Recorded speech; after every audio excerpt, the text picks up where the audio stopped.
Hey there mga my loves, Pisces! Thank you so much for always staying here with me in this channel, babe. So before we start your reading, let me just greet muna ang lahat ng hi and hello there everyone. My name is Yan. Welcome new subscribers and sa ating mga returning tambayers. Thank you sa inyong walang sawang love and support for me. And yun nga mga babes, no, kung hindi nyo pa knows, mayroon pa po tayong other channel. Link is down below sa ating description box. Kaya kung interesado kayong tumambay dyan, meron din kayong papanood ng mga collective readings no, for all signs doon. No, basta just take only what resonates. And of course, tandaan ninyo na wala tayong gender sa babae, lalaki, LGBT, lahat welcome. Pwede rin pong magkapalit-palit yung mga roles dahil isa itong general reading. And at the end of the day, palagi po kayong may free will na free or malaya ninyong gamitin anytime, anywhere. At syempre kung may cross-watchers dito si Pisces at kung merong Pisces placement sa kanilang natal/birth chart, welcome din kayo. So let's go ahead and check these messages for my Pisces people. What do we have here for my Piscean people? Can you please show me?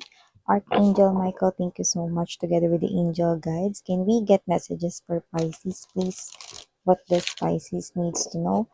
Any message for Pisces?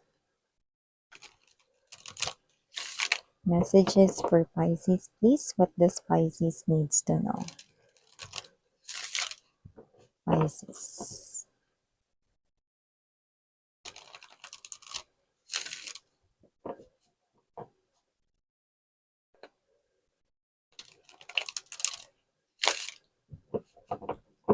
Okay, so let's go ahead and check this mga mensahe para sa'yo, Pisces. Let's see. Okay, so Pisces, you do have here the energy of the Eight of Swords. You know, medyo malabo kasi yung magkakasulat niya mga babes. And we also have here the King of Wands. Present din po dito for you guys, the High Priestess energy. Andito din, okay, ang Two of Wands. Present din here ang Queen of Swords. Nandito din for you, Pisces, ang Nine of Swords energy. Bottom of the deck for you guys, we have the Nine of Cups, the Page of Swords, and the Four of Wands energy. Ang taray. So, nakikita natin dito. Okay. So, Pisces, ang nakikita ko dito mga babes, no, mukhang meron dito na hindi pa gumagawa ng anumang aksyon. Nag-iisip pa, no, pero parang medyo matagal-tagal na kayong nag-iisip dito. Medyo kumakain na rin to ng oras at panahon. At the same time, pag mas lalong pinatatagal, no, mas lalo kayong nasistress, no. Parang may energy kayong gusto nyo nang tapusin nito, gusto nyo na mabigyan nito no, ng kasagutan or solusyon, no.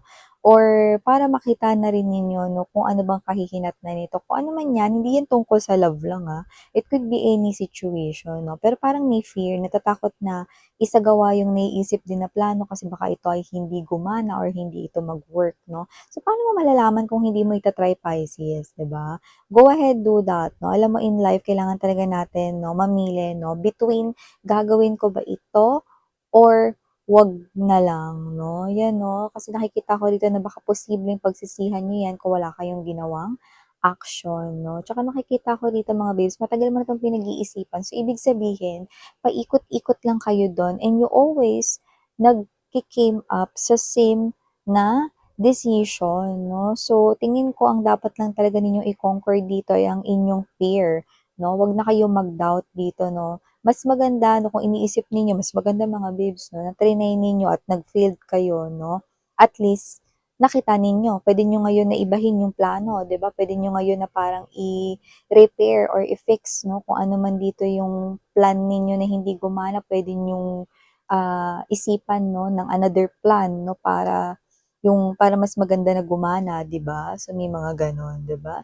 So, nakita ko dito kasi medyo natatakot kayo, may fear doon, and at the same time, gusto mo na rin matapos, di ba? So, kailangan talaga gawin mo na yung naiisip mo, no? Kasi pag nag-isip ka ulit, yun at yun din yung lumalabas na gusto mong gawin. So, i-push mo na yun, di ba? So, maliban dyan, nakita rin ako ng energy rito, no? Na posibleng meron dito na nilapitan mo noon about money. Sinabi niya na wala siyang pera, mga babes, no? At sinabi niya, no, na kailangan niya ng pera nung time na yun 'no, pero hindi, nagdamot lang talaga siya 'no. So, nakita ko na kung sino yung tao na yun 'no, siya ng nangangailangan ngayon at siyang lalapit sa inyo, 'yan 'no. So, nakita ko dito na puwedeng natuklasan ninyo or nalaman ninyo yung truth 'no, na pinagdamutan niya lang kayo ng pera nun, wala naman talaga siyang pinaggamitan 'no, talagang hindi niya lang talaga pinahiram 'no or whatever 'no. So, gusto ko lang sabihin na lahat tayo may karapatan sa ating pera 'no, pero kasi siya rito nagsinungaling siya rito sa inyo 'no, and at the same time puwede naman niya kasi sabihin, "Wala, ayoko kasi magpahiram pre." Or sis ayoko kasing pahiramin ka, eh, kasi ganito ganyan, eh, 'no. Pero minsan nahihirapan rin tayo na parang sabihin 'di ba, na i-reject yung isang person. Pero dito kasi nagsinungaling kasi siya rito 'no, hindi dahil sa hindi ka magbabayad kundi nagdamot lang talaga siya. Ngayon siya na yung nangangailangan rito at nakikita ko ritong may extra kang pera, pero nakikita kong may paggagamitan ka din niyan 'no. So, nakikita natin dito mga babes 'no, na pagdating sa'yo totoong meron ka talagang paggagamitan ng iyong ekstrang pera kaya naman nakikita ko rito na parang alam mo yun 'no, di ko naman masabi na eto na yung revenge or yung karma niya 'no, pero puwede, 'di ba? Kasi talagang kailangang-kailangan niya ngayon yung pera and nung time na yun kailangang-kailangan niyo rin kasi ng pera. You know, sometimes 'no, people learn talaga 'no, sa isang hard way, 'di ba? So ngayon, 'yan, wala tuloy siyang makagilap dito mga babes 'no, pero dito ikaw yung last niya ritong lalapitan 'no, yun ang nakikita ko rito. Pero yun nga 'no, yung pagiging honest mo rito 'no, posibleng isipan niya at first na, baka nagdadamot lang 'to, sinungaling lang 'to, ayaw niya lang magpahiram, baka gumaganti lang sa'kin 'to 'no. Oo, may maiisip siyang gano'n 'no, sa simula 'no, pero alam mo 'yun sa kabilang banda kilala ka niya bilang tao 'no, so hindi niya puwedeng ikumpara 'yung sarili niya sa inyo, Pisces 'no. So ngayon nakikita ko siyang namomroblema 'no or mamomroblema after mo siya ritong i-reject or hindi pagbigyan sa kanyang hinihinging pabor. So, maliban diyan nakakita rin ako dito ng energy 'no, na posibleng meron dito na medyo nahihirapan ang kanyang energy 'no, sa pagiging tahimik niya ngayon. So, nakita ko rito na posibleng kayo ay hindi nagkakaroon ng pag-uusap dahil marami siya ritong gustong sabihin pero walang komunikasyon. Wala tayong nakikitang back and forth na message na mga lumilipad dito 'no. So, kung sino man 'to 'no, mahirap talaga yung energy na marami kang gustong sabihin tapos hindi mo masabi. Yun yung energy niya Pisces 'no, bahala kayong humusga kung sino siya, pero nakita tayo rito ng parang, nag-a-agony 'no, parang gano'n 'no, or nahihirapan rito, nagsa-suffer yung kanya ritong energy. Marami siya ritong gustong sabihin, ipaliwanag, may mga gano'n 'no, pero alam mo yung walang kahit na anong komunikasyon sa inyo, wala ring means of communication. Puwede din na may pag-block ng communication or puwedeng alam niyo yun 'no, hindi na lang talaga ninyo siya kinausap basta hindi niyo na lang siya kinausap ta's umandar na rito yung time, gap ninyo 'no or yung period of time na matagal kayong hindi nagkausap. So, parang 'pag nag-usap ulit parang awkward na gano'n 'no. So, it could be an energy here of your ex-lover 'no, but you know, just take only what resonates. It could also be anyone 'no, 'yan. And also, nakita tayo rito ng new love for you guys na with the Nine of Cups energy. Nakita ko dito na itong new love na 'to 'no, ay kilala ka na niya 'no. At eto mga babes 'no, ay hindi kagaya ng tikomang bibig na ex ninyo or kung sino man yun. Kasi itong isang ito 'no, is nakikita ko rito na medyo inaalam niya pa sa ngayon 'no, ano ba yung mga puwede niya ritong gawin, okey? So, siya ito na kumikilos 'no, nag-o-organize na rito, iniisip kung saan kayo rito ide-date, aanyayahin, i-invite 'no, na pupuntahan 'no. So, definitely nakikita ko that this sweet and romantic guy 'no, or woman, lady right here 'no, coming towards you LGBTQs, of course, welcome din kayo.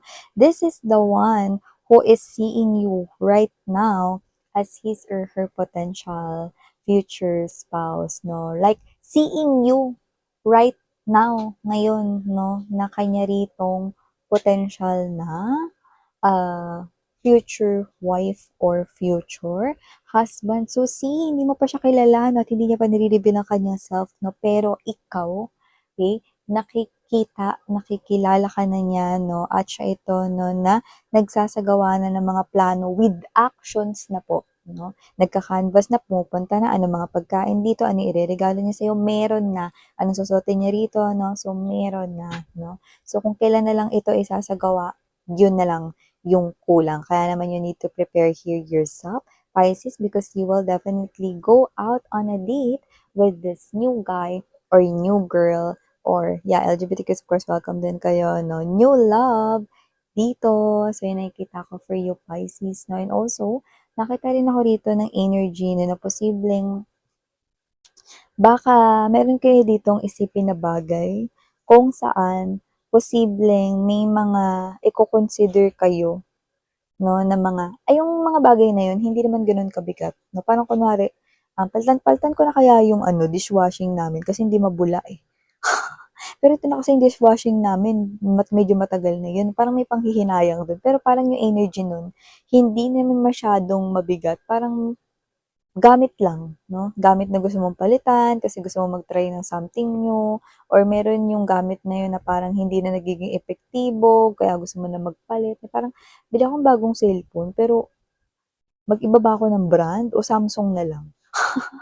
Di ko endorse na Samsung, Kunwari, yung brand na, binibili, ginagamit mo, no, is yun talaga yung brand na binibili mo noon pa man, no. Kaya kahit nasisira yung cellphone mo or kung ano man yung gamit mo, yun pa rin yung brand na binibili mo.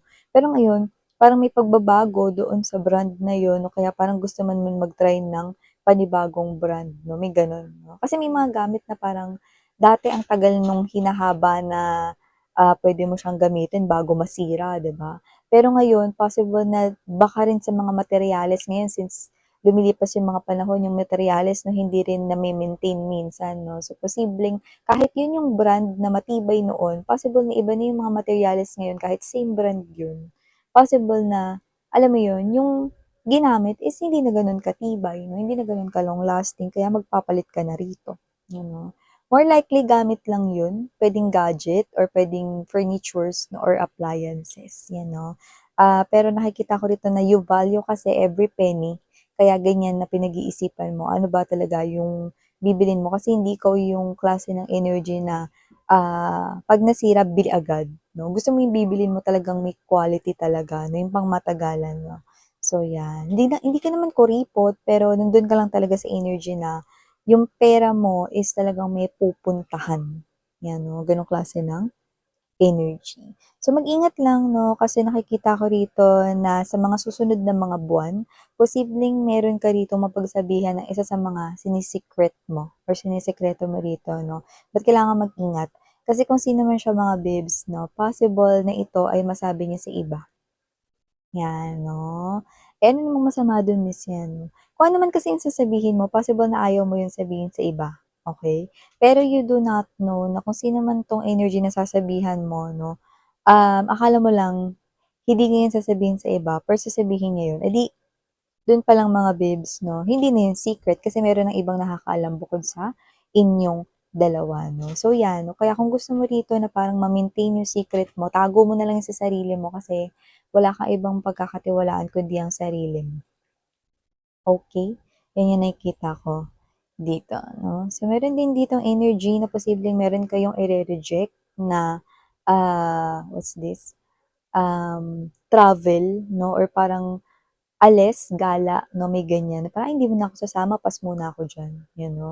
Nakikita natin 'yan mga babes 'no, sa susunod na buwan possible or kung hindi sa susunod na buwan mga babes 'no, bago matapos itong February, yung gala na 'yun, travel or lakad 'no, is posibleng, umuo ka na dun tapos nung malapit-lapit na 'yun, possible na mag-back out ka. Ay, pass muna pala ako diyan. May nakikita tayong gano'n 'no. So 'yan, okey. So, hindi naman pabago-bago yung isip mo all the time 'no, pero nakikita nating may mga parang, ah, energies ninyo 'no na, "Ay hindi na lang muna ako sasama pala diyan." 'Yan 'no, may gano'n 'no. So, possible na may pag-reject dito sa galaan 'no or vacation 'no or travel, may gano'n, okey? And also kung travel lang din naman ang pag-uusapan, possible na matuloy ang inyo ritong biggest trouble ever 'no, at posibleng mangyari 'yun ngayong 2025 'no, at kung saan ito malaki ang chance na ito ay sa ibang bansa dahil nakita ko rito ng ibang klima, possible na ito ay sa winter season, 'yan 'no. Kaya kung sino dito mga nagbabalak rito na pinag-iipunan niyan mga bansa na may winter diyan, may snow, 'yan nakikita natin matutuloy 'yan 'no, at nakikita ko rito na buo na yung ipon mo diyan 'no, talagang lalarga na lang kayo, ayan 'no. Sino man yung mga kasama mo diyan na nakikita ko dito mag-e-enjoy kayo sa travel na 'yan. So yeah, ito yung mga mensahe para sa'yo Pisces, thank you so much sa oras mo. And again, I'm Yan, Saranghaeyo, Love in Life.